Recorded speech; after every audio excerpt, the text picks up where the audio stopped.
यार दोस्तों, study times में आपका स्वागत है। आरपीएससी एसआई की जो आंसर की आ गई और उसके बाद आपने वो आंसर की देख ली होगी। और मैंने एक वीडियो अपलोड किया था कि मैं महासर्वे के द्वारा आपको कट ऑफ बताऊंगा, और उसमें बहुत सारे कैंडिडेटों ने मुझे भेजा था, अपने अपने नंबर भेजे थे, कैटेगरी भी भेजी थी। तो मैं उनका धन्यवाद भी करना चाहता हूं जिन्होंने अपने अपने नंबर भेजे।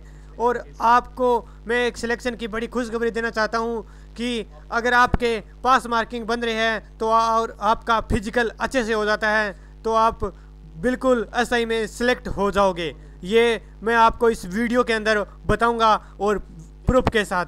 पहले देखते हैं आरपीएससी एसआई की जो विज्ञप्ति थी वो क्या है। तो उस विज्ञप्ति में जो एग्ज़ाम था उससे संबंधित एक सूचना दी गई थी, वो मैं आपको बताना चाहूँगा। तो यही वो सूचना है, आप देख सकते हैं।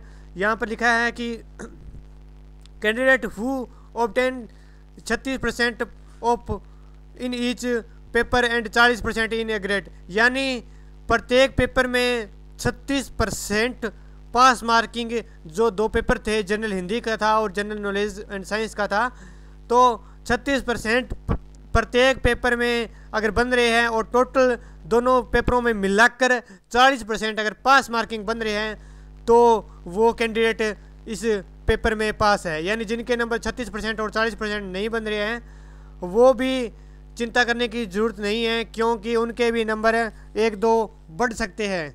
और दोस्तों, पास मार्किंग में आपको पता भी होगा कि ज़्यादातर मेरे पास कैंडिडेटों ने भेजा कि हिंदी में उनके 60-70 नंबर बन रहे हैं, लेकिन जो दूसरा पेपर है general knowledge and general science वाला, उसमें पूरे मतलब 40% नहीं बन रहे हैं। कईयों के 2-4 नंबर कम रह रहे हैं और कईयों के पूरे ही 40% बन रहे हैं। तो दोस्तों, इसमें बात यह है कि इससे जो जनरल नॉलेज वाला पेपर है उसमें कई विद्यार्थी मतलब रह गए हैं, और लेकिन जिनके नंबर दोनों पेपरों में 36% और टोटल मिलाकर 40% बन रहे हैं उनको फिजिकल की तैयारी करनी चाहिए। और वो मैं आपको बताऊंगा कि वो फिजिकल में अच्छी तैयारी कर कर एसआई में सिलेक्ट हो सकते हैं।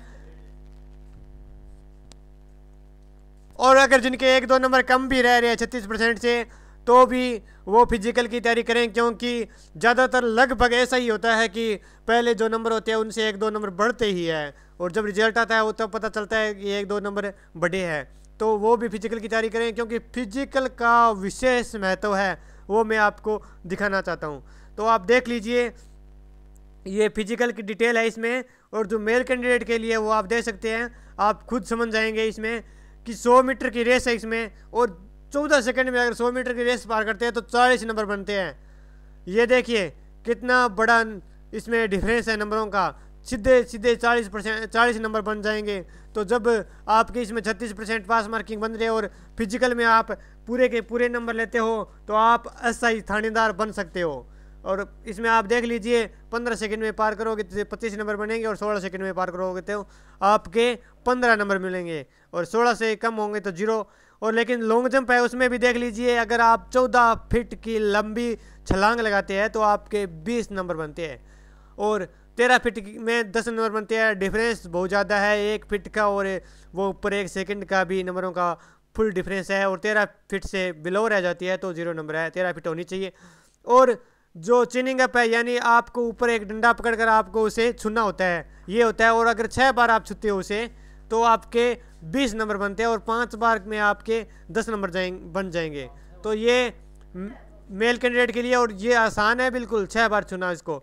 और ऊपर वाले भी आप कर सकते हैं, आप अगर तैयारी करें तो आप अगर पूरे के पूरे इसमें नंबर ला सकते हो तो आपका 100% मैं गारंटी लेता हूं कि आपका सिलेक्शन एसआई में हो जाएगा, अगर आपके इसमें पेपर में पास मार्किंग बन रहे हैं। और दोस्तों, इसमें मेल कैंडिडेट के लिए ये है, और जो एक सर्विस मैन के लिए है उनके लिए भी देख लीजिए। ये आप जो 17 सेकंड में 40, उनके लिए थोड़ा ज़्यादा है टाइम। 100 मीटर की रेस में 17 सेकंड में 40 नंबर बन रहे हैं, 18 सेकंड में 25 नंबर, 19 सेकंड में 15 नंबर। और लॉन्ग जंप में भी देख लीजिए कि 12 फीट अगर लॉन्ग जंप होगा तो 20 नंबर बनेंगे, और 11 फीट होगा तो 10 नंबर, और 11 फीट से अगर नीचे रह जाता है तो 0 नंबर। और चिनिंग अब आपको पहले बता दिया कि अगर 4 बार होगा तो 20 नंबर, और 3 बार होगा तो 10 नंबर। और फीमेल कैंडिडेट के लिए भी देख लीजिए कि 100 मीटर की रेस में 17 सेकंड में अगर पार करते हैं तो 40 नंबर बनते हैं, और 18 सेकंड में पार करते हैं तो 25 नंबर बनते हैं, और 19 सेकंड में अगर पार करते हैं तो 15 नंबर बन जाते हैं, और 19 सेकंड से अगर नीचे रह जाते हैं तो 0 नंबर बनते हैं।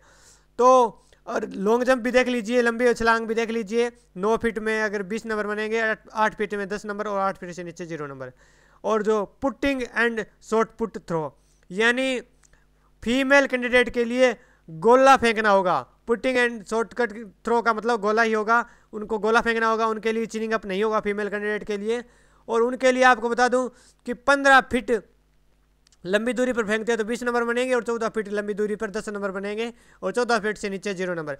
यानी इसमें आप खुद समझ गए होंगे नंबरों का एक एक सेकंड में कितना डिफरेंस है, और कितने ज़्यादा नंबर बन सकते हैं अगर आप अच्छे से फिजिकल करते हैं, और तो आपका एसआई में सिलेक्शन पक्का हो सकता है। और दोस्तों, आपने स्टडी टाइम्स को अभी तक सब्सक्राइब नहीं किया तो सब्सक्राइब जरूर कर लें, क्योंकि राजस्थान की हर भर्ती की हर अपडेट मिलती रहेगी आपको, और साथ ही एसआई का रिजल्ट आते ही तुरंत आपको अपडेट भी मिल जाएगी। धन्यवाद।